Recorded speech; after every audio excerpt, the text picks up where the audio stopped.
Hello, this is Musto0063, and I'm picking up where we last left off Mega Man 3. And kudos to anyone who realised that although I said I wasn't going to, I actually did spoil who I was going to be taking on next to my use of the word shock. Although, I swear to God, it was not intentional. I only realised after I was putting the video together for YouTube, and I wasn't going to re-record my difficulty analysis just to change one word. Anyway, this is Sparkman stage, complete with some more very catchy music.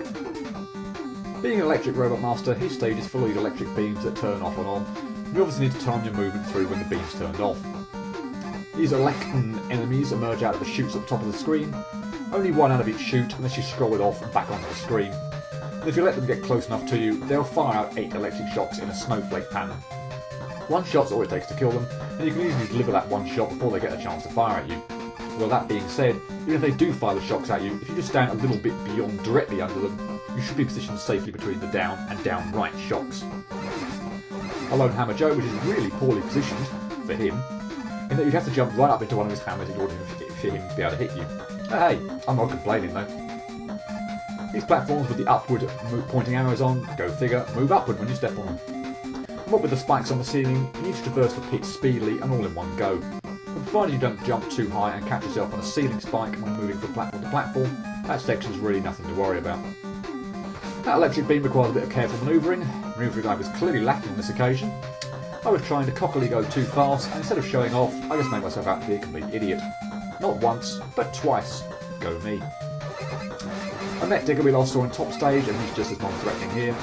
And some floor-walking enemies we saw in Magnet stage, again just as non-threatening. And for no reason at all, a giant drop spanning 5 screens. Seriously, why bother with this? It's a complete waste of time. Did the creators think we needed a moment to catch our breaths after the onslaught that was the Met Digger and those floor-walking enemies? Ah. Anyway, those jump blocks are the next obstacle, and they're also pretty non-threatening.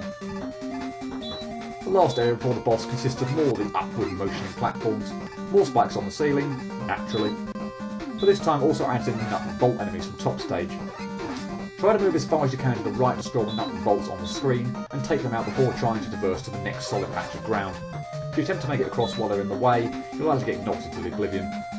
I'm not quite sure why I bothered to stop the kill button thing. Maybe hoping it would drop health. Still, even without a full health bar, I'd be pretty disappointed if Spark killed me here.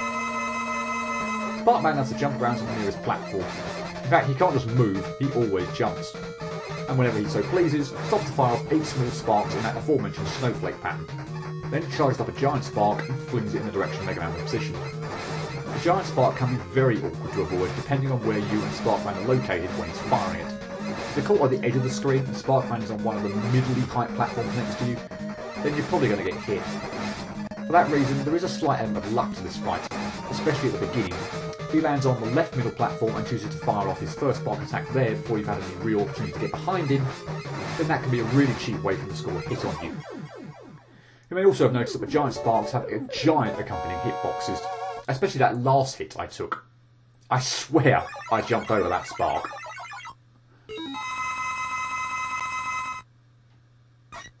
I get Spark Shock. A weapon that I really don't mind all that much and actually find can come in handy, but everyone else seems to find it utterly useless. It certainly beats out Top's weapon at any rate, but then again, I guess almost anything does. So, would it shock you to learn I can perfectly run this stage? I certainly hope not. It wasn't easy, but nowhere near as bad as you might have thought.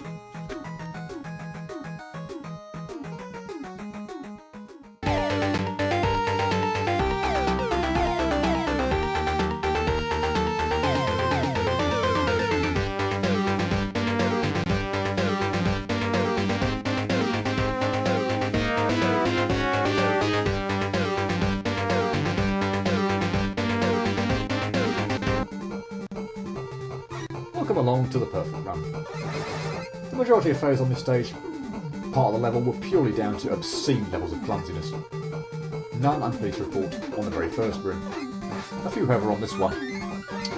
Oh, the one up there, by the way. I was about to say seems to be a so-called curse for others.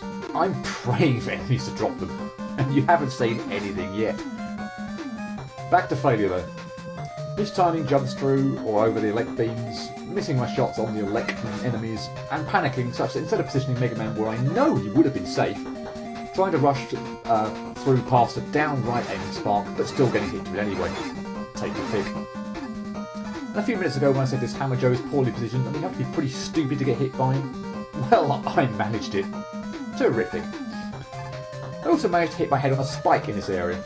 I think only once, but still, what was I doing? There are also a fair few number of screw-ups on this screen, much like in the Let's Play. It took me a while to figure out my pattern for getting by this pair of elect beans.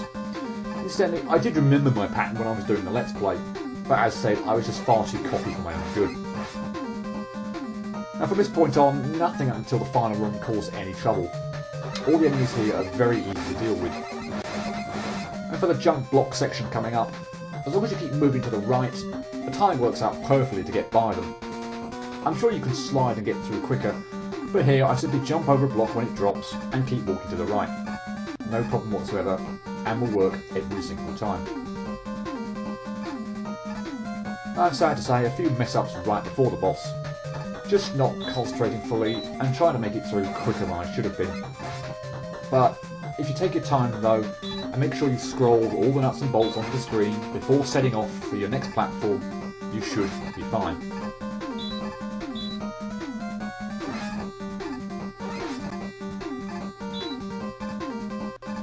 And what I should have done in the Let's Play, I just ignored that last little enemy. That brings us to the ever so slightly luck-based Sparkman. Unlike Snake Man, it is very difficult to ever really get behind this guy. The only opportunities I ever seem to have to move under him are when I'm at the extreme edges of the screen, and Sparkman is one jump away from me. This means that if he chooses to stop on either middly height platform and perform his spark attacks at such a point in time, then I'm in big trouble. For the record, I also don't like it when I'm on the left-hand side of the screen and he stops in the middle to attack me. Although that can be a tight squeeze to dodge the giant spark coming my way, it's a lot more manageable when I'm cornered.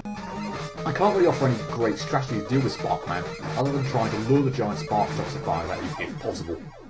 Other than that, it's reasonably obvious how you'll have to move to avoid running into him, but beyond that, you'll more than likely need that little bit of luck to get a no damage run.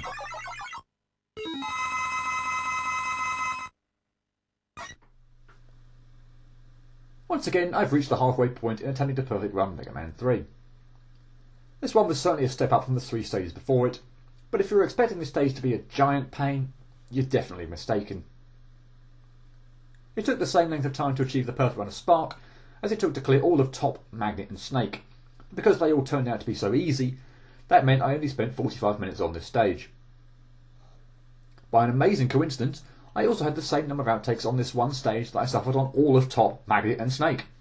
17, although 6 this time on the Robot Master in comparison to only the 2, or 1 if you don't count things like pulling controls out of their sockets, on the other 3 Robot Masters. Almost all of the stage outtakes, much like on Snake, felt more me being extremely clumsy rather than anything else. I don't rate the stage in itself as being all that difficult. Sparkman himself is the main issue, and although of course sometimes you'll screw up through your own bad gameplay, often your run will be ended by Sparkman cornering you and firing off barely dodgeable spark shocks. I find that I do need that little bit of luck when trying a no damage fight, but it's nothing in the realms of requiring Airman type luck. I couldn't really be too angry about only taking 45 minutes to clear almost any stage, but my own personal clumsiness and the cheapness of Sparkman on occasion meant that sadly I can't say that I was all that happy either. Altogether, I rate Sparkman stage as a 4 out of 10, and I suspect that many of you, before learning of my experience of this stage, were expecting a higher rating. Based on the comparatively low amount of time I needed to beat this level, but taking into account a total of 6 outtakes on a Robot Master, who can be pretty cheap, 4 out of 10 is what I come up with. That's the end of this video, and this time I will be very careful not to spoil who's coming next. It might just shock you. Cheerio.